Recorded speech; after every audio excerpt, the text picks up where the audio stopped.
All right, Miami Dolphins fans, unscheduled practice today. I believe it's day 12 of on-field action for our Dolphins in training camp this offseason.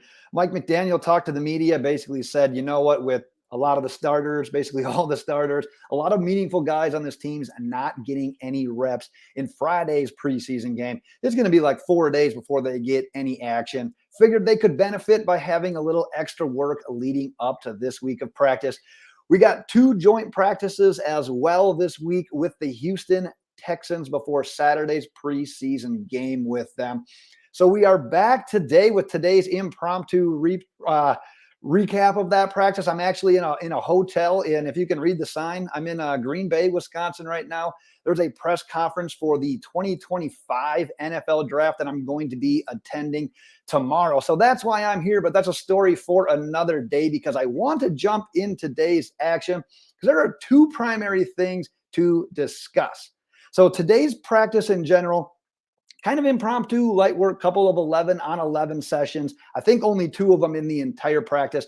And then some install, already doing essentially some prep work for week one against the Chargers. But the main story you're going to get today, you're going to hear about today, is the offense once again looking a bit inconsistent, a bit sloppy. And yes, it involved the first team offense and quarterback Tua Tagovailoa throwing 3 interceptions today. I don't know about you, but it sort of seems like Tua sort of has one of these practices every single year during training camp. So like always, we're not panicking. It's training camp. We're not going to go over the edge of them, but we are going to talk a little bit about it because, I did mention two things.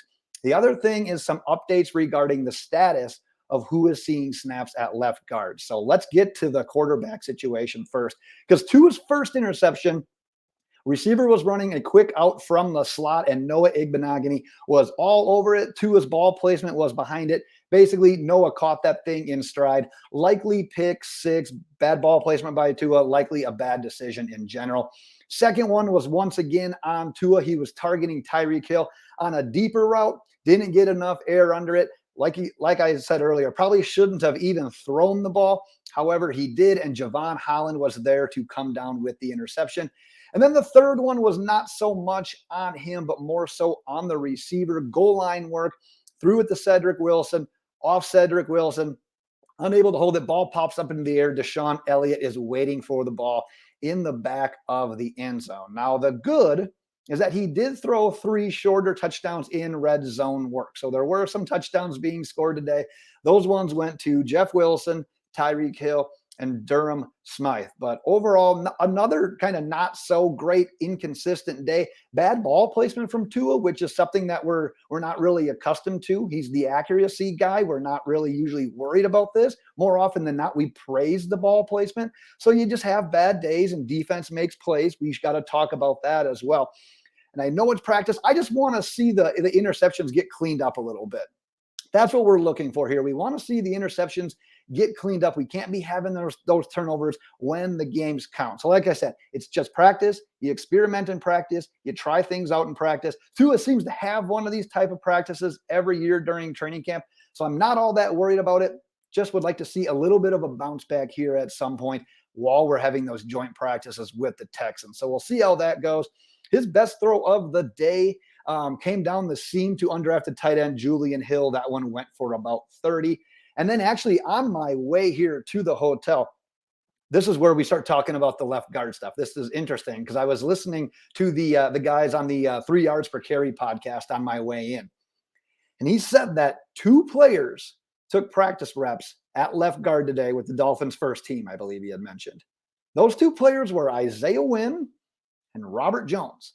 So you likely noticed the name that we left out of that one. That means no first team snaps at left guard for Liam Eichenberg, the guy that we basically had penciled in when training camp all started here. So now we got to kind of sit back and see, what was this a message sent?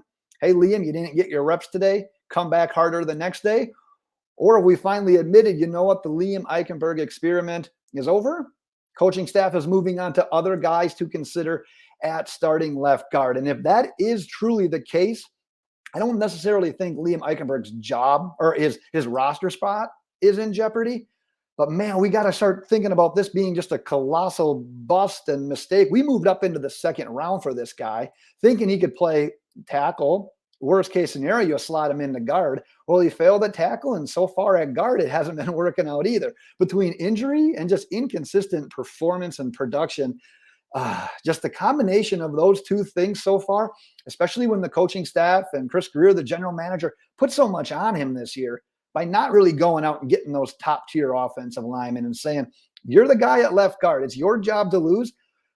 Well, at this point in time, what today's practice showed us, if that report is indeed true, is that he lost the job that was kind of penciled in and essentially given to him. But you know what? If this is the case, let's get all the reps that we can to Isaiah Wynn, Robert Jones, guys who looked all right during Friday's preseason game, and we'll see how it goes from there. So some news, something to pay attention to.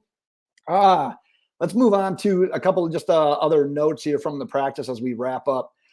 Cam Smith obviously suffered that upper body shoulder injury in Friday's game, was at practice, but participation was limited. I was told that the team may consider kind of holding him out of games or certain practice situation, basically to ensure that he is good for the start of the regular season. So good to see him out there. However, don't be surprised if we see him a little bit more on a limited basis here moving forward. Also, no practice today from Jaylen Waddle. Same kind of situation, I was told, as Cam Smith is probably okay, but the team is going to play it safe just to ensure that health already for week one. Other guys missing: Alec Ingold, Braylon Sanders, Myles Gaskin, Dan Feeney, Keion Crossen, and Brandon Jones. We'll wrap up with some defensive notes, and then I got a couple of highlights that the Dolphins social media team had put out. Channing Tindall noted for a pass breakup on a Tua pass. Same can be said for Xavier Howard. And then the defense got would-be sacks from, you can probably just guess the names: Bradley Chubb, Jalen Phillips, yep, Raekwon Davis, and Malik Reed. So those are your guys right there. But I talked about a couple of highlights. So let's jump into those. Let's start with a Tyreek Hill one, because a lot of people have been waiting for a matchup between Tyreek and Eli Apple, and we finally got one today. And this is one of those. I'll probably show it a couple of times here. Nice back shoulder play from Tua. Like I said, there's some good throws in there as well. That's probably that red zone connection where we got one more time, third time's a charm. So we did see the Tyreek versus Eli Apple there. Nice throw, back shoulder. Between the two, I'm sure Tyreek had plenty to say about that as well. And then one final one here. It is a one-handed catch from Tua to Cedric Wilson, one that didn't pop off of his hands, and he actually caught. So we will show this one a couple times as well. Tua rolling out. Good coverage there by Kohu. Cedric just happens to get his hand on it, cradles it in, gets the feet inbounds for the completion there. But those are the highlights I got. That's the recap that I got. That's the news that I got from Green Bay. Which thumb do I got to use? There it is. But that's it for today, Dolphins fans. If you got any thoughts, go ahead, drop them in the comments. Let's carry on the conversation from there. But until next time, Dolphins fans, fins up.